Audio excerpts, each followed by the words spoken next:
Magkakaroon ng bagong kakampi nga ito ngang si Rigor dahil nga ito ngang si Mayor Roberto Guerrero ay dati nga palang kaibigan na matalik ito ni Rigor.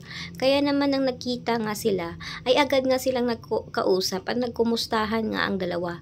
Hindi nga akalain ni Rigor nga sa pagkakataong ito ay makikita nga niya itong si Mayor Roberto. At dahil na rin dito ay lumapit nga siya at humingi dito ng tulong upang makabalik nga doon sa pulisya.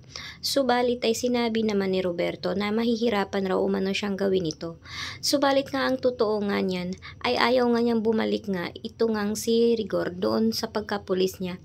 Dahil na nga rin ay nalaman nga nito na ito nga palang si Rigor ay nakaaway nga pala ito ni Ramon. Kaya nga nasa isip niya na wag nang ituloy nga tulungan ito ngang si Rigor na makabalik sa kanyang posisyon bilang pulis.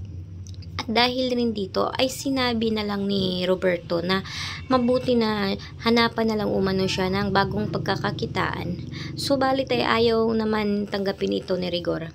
Kaya naman ay naisipan na ngayon ni Rigor na gumawa naman ng masama at dito nga ay nang hold up nga siya dito nga sa Quiapo upang may maipakain nga siya sa pamilya.